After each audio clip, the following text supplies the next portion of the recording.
এইভাবে ঘরের মধ্যে রেস্টুরেন্টের মতন পালং পনির বানিয়ে দেখো, মনে হবে পুরো বাইরে থেকে এনেছো আর ঘরে বসে খাচ্ছ।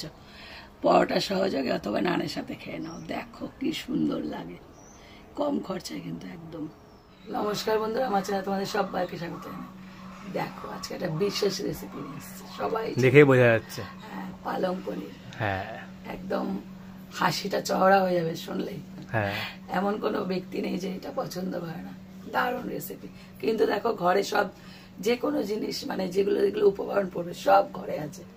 পনিরটা কিনে আনতে হবে। হ্যাঁ, শুধু পনিরটা যদি ঘরে বানাতে পারো তাহলে খুবই ভালো, আর যদি নাহলে কিনে আনবে ব্যাস। আর পালং শাক, সবই পালং শাক সবার এখন শীতের সময় সবার ঘরে আছে। হ্যাঁ, আর কথা না বাড়ি চলো শুরু করা যাক। দেখো এই পালং শাকটা, পালং পনির তো পুরো সবুজ হয়, এই সবুজ রংটা যদি বজায় রাখতে চাও তাহলে একটা টিপস ফলো করতে হবে, সেটা তোমাদের দেখাচ্ছি। দেখো এখানে প্রথমে একটু জল দিয়ে দেবো, এটা ভালো করে কেটে পরিষ্কার করে নিচ্ছি, তারপরেও একটু ভিজাতে হবে। প্রথমে জল দিলাম, তারপরে এর মধ্যে দিয়েছি 1 ফোঁটা, দেখো একদম অল্প বেকিং সোডা, মানে যেটাকে আমরা খাবার সোডা বলি, আর দিয়ে দিচ্ছি একটু লবণ।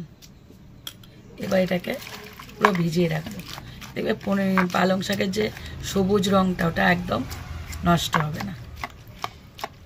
টিপস আছে। হ্যাঁ, দেখো আমার উনুন ধরানো হয়ে গেছে, এবার একটা কড়াই বসিয়ে দিলাম। প্রথমে না এই পালং শাকগুলোকে একটু সেদ্ধ করে নেব।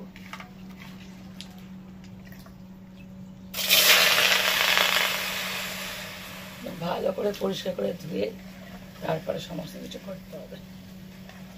এবার একটু জল দেব,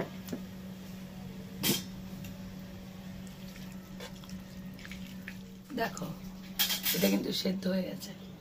এইবার এইটাকে, এই পাতাটাকে সবুজটা আরো সুন্দর বজায় রাখার জন্য একটা টিপস দেখাচ্ছি। দেখো এখানে একটা পাত্রে আমি জল নিয়ে নিয়েছি, আর নিয়েছি বরফ।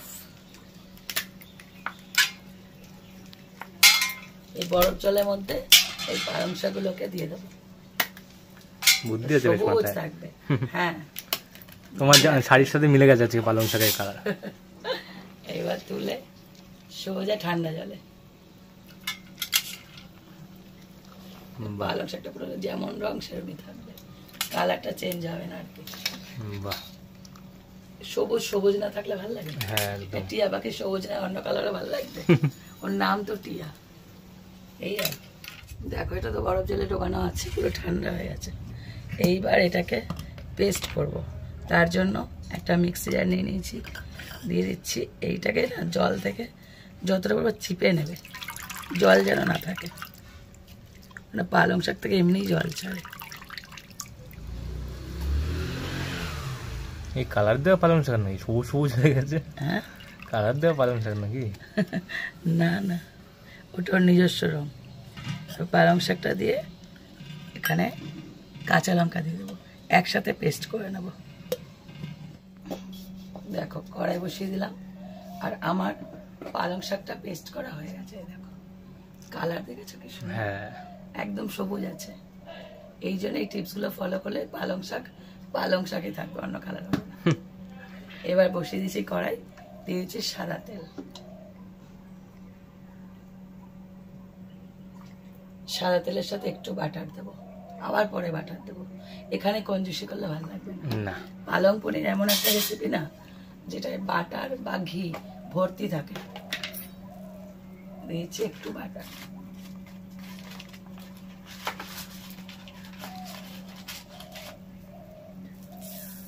তোমরা চাইলে ঘিও দিতে পারো, ভালো লাগবে। এইবার এটা গরম করে নিয়েছি, দিয়ে দিচ্ছি রসুন কুচি। এখানে 7 থেকে 8টা রসুন কুচি করা আছে, আর 1 আটি পালং শাক নিয়েছি। ওজন কত হয়? 500 গ্রাম মনে হয়। হ্যাঁ ওরকম 1 আটি বিক্রি হয় না, ওই 1 আটি। এবার এটাকে হালকা করে ভেজে নেব, রসুনটা হালকা করে ভেজে নিয়েছি। এবার দিয়ে দেবো গোটা জিরে।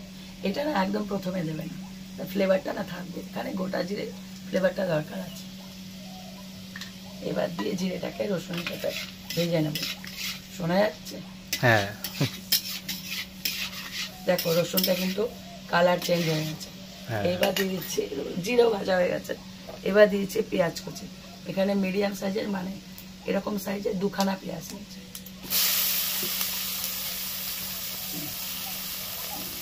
পেঁয়াজটাকে ভেজে নেব। পেঁয়াজ দেখো ভাজা চলছে, পেঁয়াজ এখনো কালার চেঞ্জ হয়নি, যতক্ষণ না কালার চেঞ্জ হবে এবার ভেজে যেতে হবে। এর মধ্যে দিয়েছি এক টুকরো আদা, এবার গ্রেট করে। তোমরা চাইলে কুচিও দিতে পারো, মানে পেঁয়াজটাকে যেভাবে কুচি কুচি করে দিয়েছি না সেমভাবে, তবে আমি কুচি করে দিইনি, আমি এভাবে দিচ্ছি। যেভাবে কুচি দিতে পারো, তবে আদাটা এভাবে দিতে হবে, পেস্ট করে দেবে না। এবার এটাকে একসাথে ভেজে নেবে। দেখো পেঁয়াজটা পুরো কালার চেঞ্জ হয়ে গেছে। এরকমভাবে পুরো যখন কালারটা পুরো ছেড়ে দেবে, মানে অন্যরকম হয়ে যাবে বাদামি টাইপের, তখনই ভাজা স্টপ করবে। এবার দিয়ে দিচ্ছি পালং শাক বাটা। হ্যাঁ, রান্না খুব সহজ, তো গুছিয়ে নিতে হবে। হ্যাঁ, খুবই ইজি। এক আধি পালং শাক কয়টুকানি হয়ে গেছে। সমস্ত মশলাগুলো অ্যাড করবো। দিয়েছি লবণ, হলুদ গুঁড়ো। আজকে আমি এখানে একটা জিনিস অ্যাড করিনি, তোমরা চাইলে করতে পারো, অনেকেই দেয়, আমি দিলাম না, সেটা হলো টমেটো। আমি পুরো সবুজ সাইজ টমেটোটা দিচ্ছি না।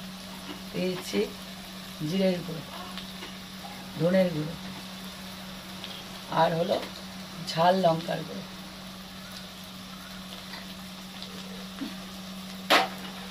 সব কটা একসাথে কষাবো। দেখো পালং শাকটা শাক একটা হালকা মানে হাড় ভাব থাকবে, তার জন্য এই রেসিপির একটু চিনি ইউজ হবে, একদম অল্প।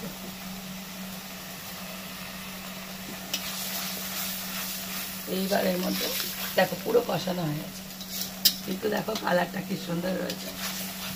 এবার এর মধ্যে দিয়ে দিচ্ছি পনিরটা। এখানে পনির ভাজতে হয় না তো? না, হালকা হাতে নাড়াচাড়া করে। এবার এর মধ্যে দিচ্ছি জল, খুব সামান্য।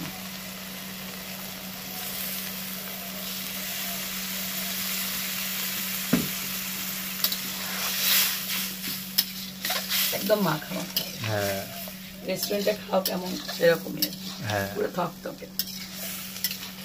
দেখো জল দিয়ে ফুটতে দিয়েছি। এর মধ্যে বললাম না পরে আরেকটু বাটার দেবো, আরেকটু বাটারের মধ্যে অ্যাড করে দিলাম।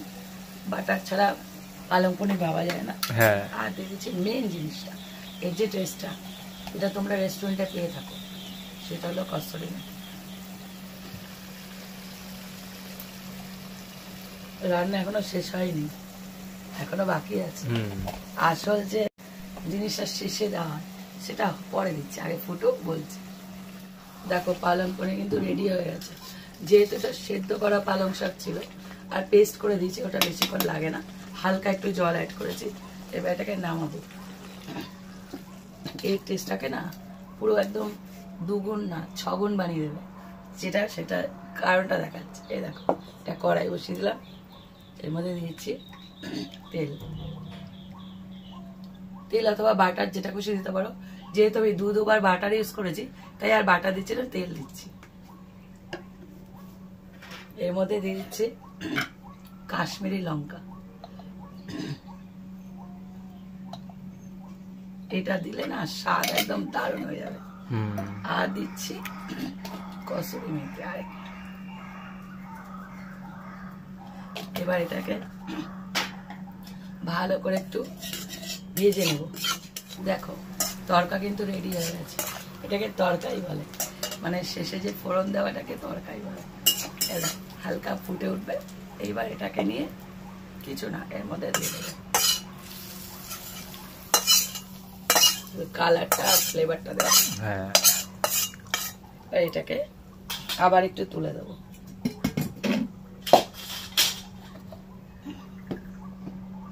হালকা করে এটা মিশিয়ে দেবো। এটা কিন্তু অবশ্যই দেবে তোমরা, এটা শেষে একদম ফিনিশিং গিয়ে শেষে গিয়ে যখন দেবে না, খেয়ে দেখো স্বাদটা কতটা হয়। এটা না পরোটা দিয়ে খাবে, খুব ভালো লাগবে, অথবা ফ্রাইড রাইস অথবা নান, খুব ভালো লাগে। তবে ভাত দিয়ে যাবে না। রেসিপিটা এখানেই শেষ করছি। পালং পনির ঠিক সেম ভাবে আমি যেভাবে বানালাম তোমরা এভাবে ট্রাই করো আর রেসিপিটা শেয়ার করো। আর ভালো লাগলে লাইক দিও, কমেন্ট করো তো কেমন লেগেছে। আমার এই ভাঙা ভাঙা গলায় তোমাদের সঙ্গে গল্প করছি, তোমাদের কোনো কমেন্ট পাচ্ছি না যে তোমাদের খারাপ লাগছে না ভালো লাগছে, কি বুঝতে পারছো না, কিছুই বুঝতে পারছি না। তোমরা চুপচাপ কিন্তু দেখে যাচ্ছ, এটা কিন্তু ঠিক না। আমাকে কমেন্ট করো, আমি অপেক্ষায় রাখলাম। আর এরকম আরো রেসিপি পেতে আমার চ্যানেলটা সাবস্ক্রাইব করে দিও। আর যারা ফেসবুক থেকে দেখছো তারা আমার পেজটা একটু ফলো করে দিও। তো আজকের মতন টাটা।